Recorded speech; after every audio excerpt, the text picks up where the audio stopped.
just explaining. As I'm going to stick with the words I wrote, but no one needs to point out that, you know, I'm wrong.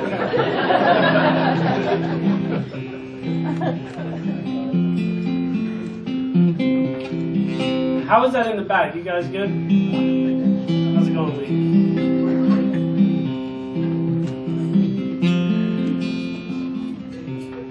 Well, it is that time of year again. Another landmark Christmas banquet, my friends. I can't wait to see what the gifts are this year. Again, I already know.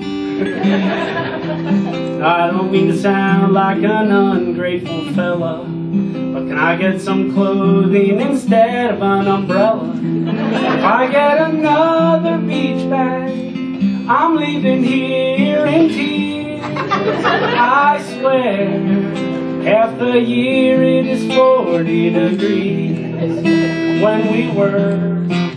So why is it so darn hard for Landmark to give us hooded sweatshirts? They must cost too much, at least that's what I'm told. It's like they think fabric is made out of gold, I swear.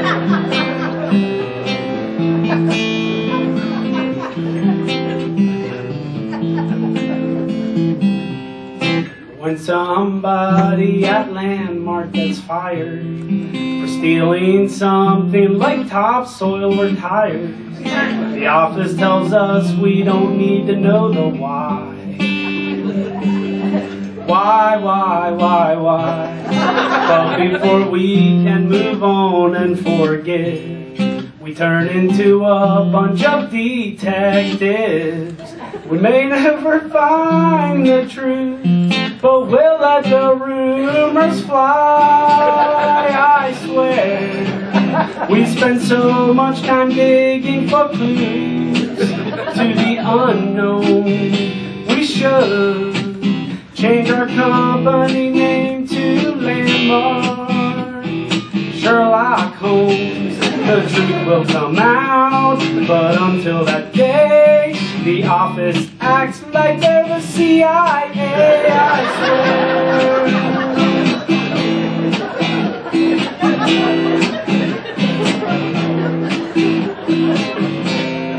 Well, it's a dirty job pouring concrete. The mud and the blood and the sweat and the heat. It's real hard to stay young and sexy and cool. Right, guys? When I get home to my sweet, sweet wife, I try to get romantic like every single night. But it's hard to set the mood when your body reeks of diesel fuel. I swear, I smell like a kerosene can when I walk in the door, and my wife just freaks out as I leave a trail of mud across her kitchen floor. So then I look at my wife, hey, how about some romance? She smiles and says, buddy, there's not a chance, it sucks.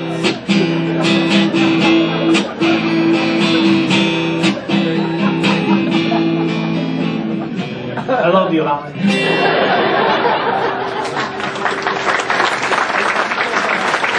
This next song is Save a Horse, Ride a Cowboy. I rewrote it. It's about, yeah, you'll get it.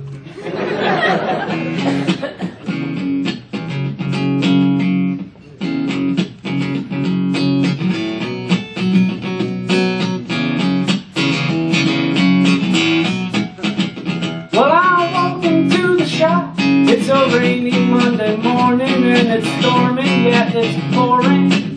Then without warning, well, Cliff walks in, he looks around, says, boys, that rain is coming down. But there's a house to build at hometown. Put your coffee cups down. So we hop up in our trucks and we head out in the country. I'm gonna catch pneumonia just to make Landmark a little money. And if we start to complain, Cliff says, what you talking about? Why don't you just save your breath and shut your mouth? knows it's save your breath and shut your mouth. Well, I don't give a hoot about what you want me to do when the temperature is 22, when the sleet is coming down on you, when some genius calls up from the shop and says, hey, there's snow in our parking lot. Why don't you bring the other two and clear the path of my Subaru? So we hop up in our trucks and we head out in the country. Slide the truck on 322, it's gonna cost Cliff a little bit of money. And then we start to complain, he says, you know there ain't no doubt, why don't you just save your breath and shut your mouth? Round here we like to save our breath and shut our mouth. Well, I'm a concreter, that's what I said. I got machines and generators in my truck bed, and it's cold, and I'm getting old. I need much more and I'll be dead. But I go to church and I pray to God that one day I will have an office job, but Cliff told me that'll never happen, and I broke down and I sobbed. So I stood back up and said, listen here, the last thing I'd ever want is to be near you and Claire and all your peers. It ain't for me. So I'll dig your ditches and I'll pour your floors with 1 foot in and 1 foot out the door. And before I left, Cliff said, hey, why don't you just shut up and make me some money? So I hopped up in my truck and I headed out in the country. I'm going to be a hunchback trying to make a landmark a little bit of money. And everybody in this room knows exactly what I'm talking about. There's only one thing you can do, and everybody says, save your breath, shut your mouth. And everybody says, save your breath and shut your mouth.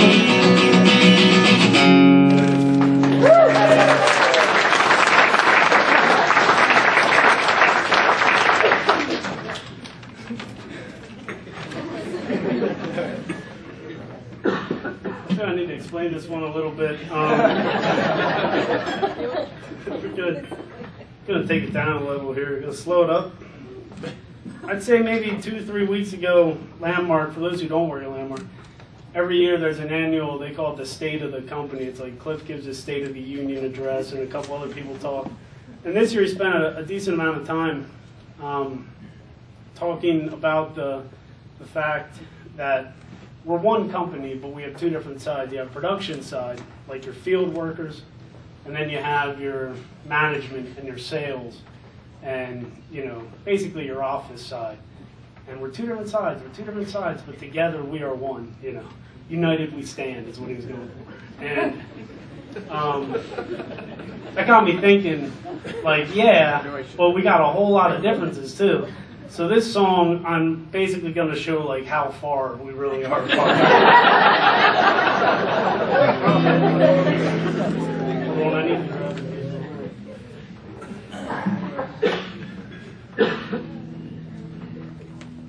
I forgot to grab something. Starting to dress like the office. Yeah, I know. Dressed to impress.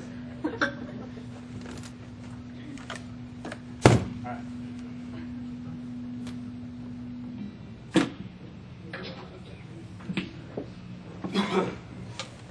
It is to the Dixie Chicks, Traveling Soldier.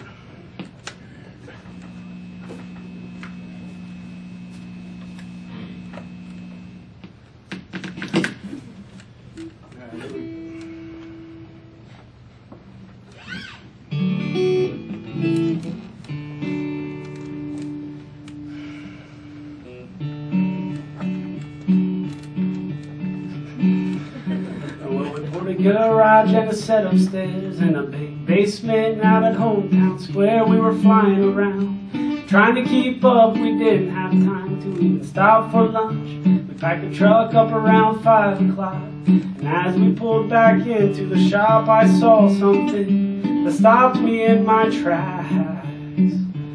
14 empty pizza boxes sitting in the trash.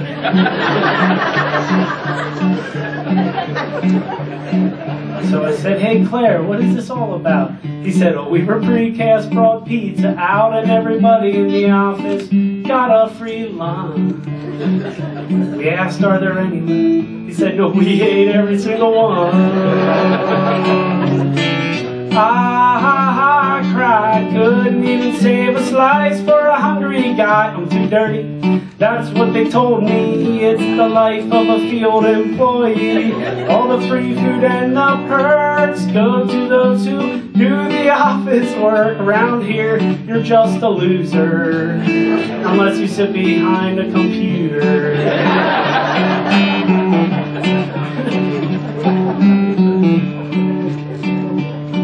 Well, the free food starts flowing in on Mondays. 3 o'clock, they're getting hot for Sundays. And Tuesdays, pizza. Wednesdays, even better. That's when they get tickets to the Giant Center. Thursdays, Subway, soda, and chips. Fridays, bagels with cream cheese dip. Do you want to know what a field employee receives? We get free hose water and a set of earplugs a week.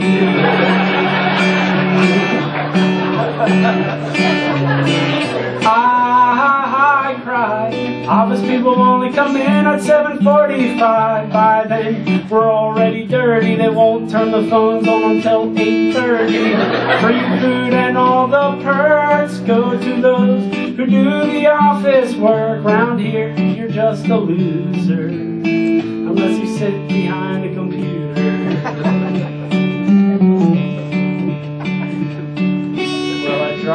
I stopped at the office to drop off some keys. Cliff leaned out and he hollered at me. He said, I need a favor. I need an able body to walk to the printer and deliver the copies. And I said, wait, Cliff, you're not being clear. Why can't the office people just walk over here and manually pick their own copies up? He said, now Dale, we have soft hands. Don't want to risk a paper cut.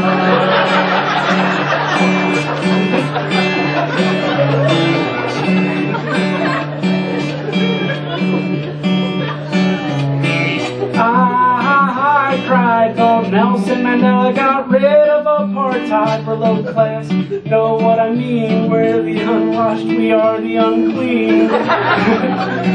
Speak up and it's fireable, especially from the mouth of an undesirable. Round here you're just a loser, unless you sit at a computer. I wept when I heard Scott Burkor stole my bonus check. Is that not cool? I'll start that over. Why not? I wept when I heard Scott Burkor stole my bonus check. That's just thievery. He must have needed that $20 more than me. But now there's nobody left that cares that the office lives rich while we rely on welfare. I know I'm just a loser because I'll never sit at a computer. But if I did, then it's pizza parties, birthday cake and ice cream, casual Fridays, the American dream, taking cat naps in your orthopedic chairs, wake up, drink coffee, play solitaire. And if a house sells, take credit for the deal, and if something goes wrong, blame the guys in the field, right?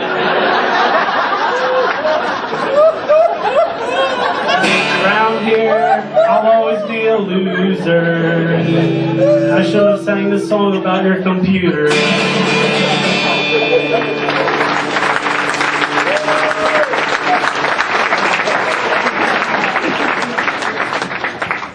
That was ridiculous. Alright. I got two more. I got one more. And this one that I started to write, Johnny Cash, Folsom Prison. But I could only come up with one line before I thought it better stop.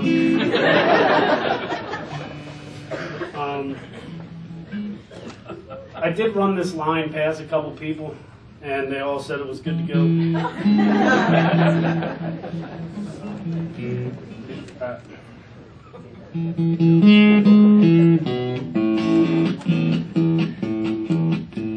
When I was just a baby, my mother told me every night, I pray you never grow up to work for a Mennonite. But I did it anyway. I worked there all the time. When I said it was a Weaver, she goes, oh, they're the worst guy.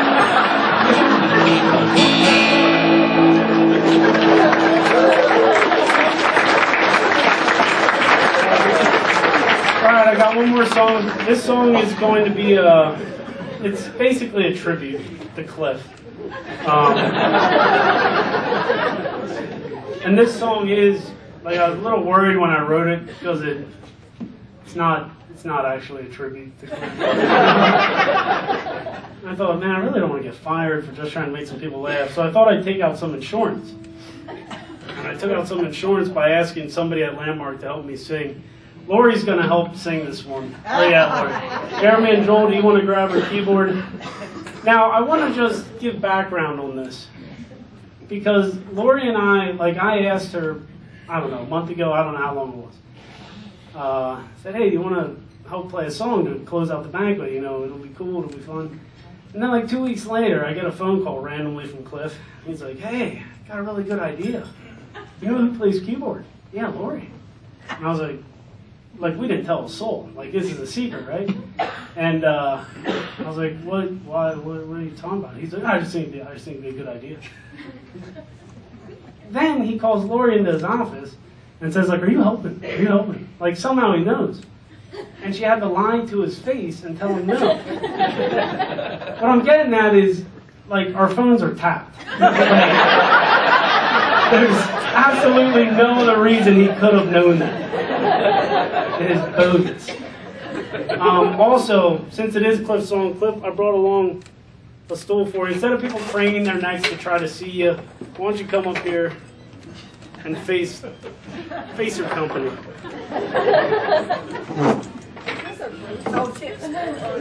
Dale accepts tips. I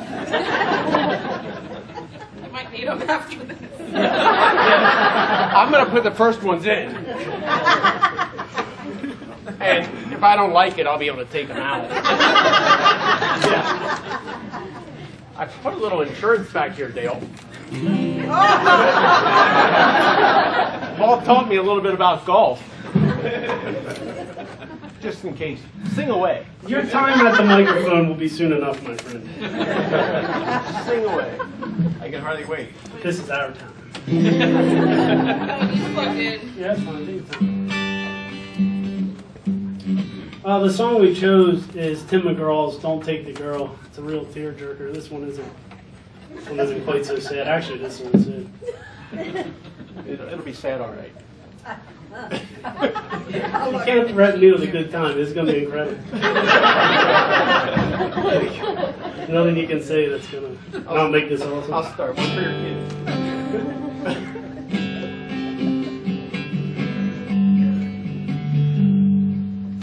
You good? Can you guys hear Lori in the back? There it is.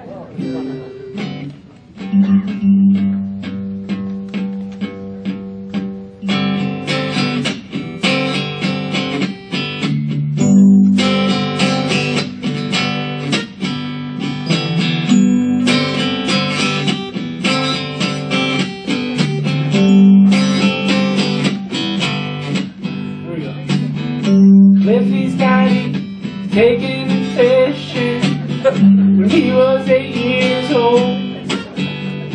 But Cliff didn't have a rod, so his daddy took him to where the fishing rods were sold. His daddy pulled down a shiny blue one, said this will serve you well for life. Cliff held the rod in his hands, he said, but Daddy, this one's overpriced. It's not even on sale. Get me a clunker, get me a junker. I'll use a piece of bamboo. Daddy, please don't buy any fishing line. Daddy, my shoelaces will do. Get me a piece of trash. Daddy, please don't spend the cash.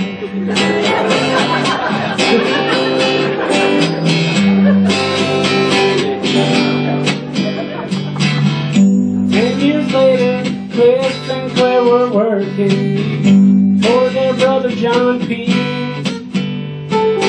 John said, boys, it's time to give out raises, but I don't have a lot of money. So I'm sorry, only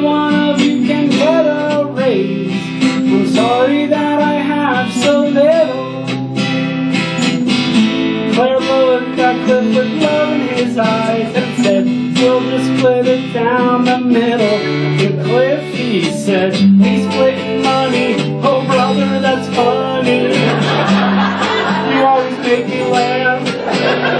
But the top roll with this scenario is, then I'd only get half, and that just wouldn't be fair.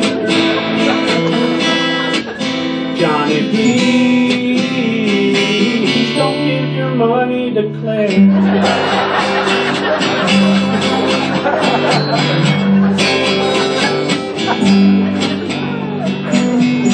6 years later, Cliff was married. He was in a hurry to get home to his sweet, sweet wife. It was their 3-year anniversary. Debbie said, hey Cliff, let's go to the Fulton. I'll wear my gown, you can wear your tux. Cliff looked at her with love in his eyes and said, Debbie, are you freaking nuts? Debbie, you've done lost your mind.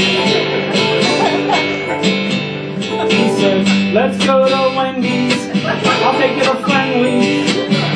They've got 2-for-1 deals.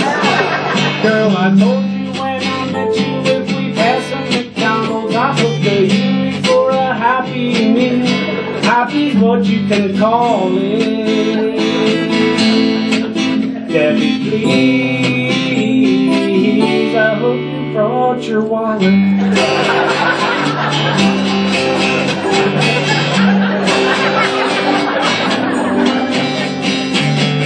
12 years later, Cliff hired me. He said production is the aim. So I got Jeremy, we got his brother Joel and Ryan. I forget our other helper's name. Sorry, Chad. I told you I was going to do it. After 2 years of putting out decent work, I said, hey Cliff, have we made you a believer? He said, Dale, you'd be gone tomorrow, but I can't find a crew who concrete's cheaper. And then he said, now run along, go write another song. Hope we make everybody laugh. But please understand when you're up there entertaining, I'm cutting your paychecks in half. Oh yes, now won't that be funny? Dale, please beg for my money.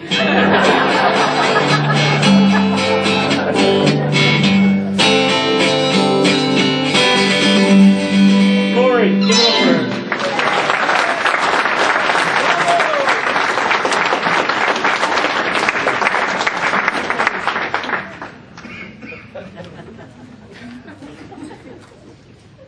Is that it?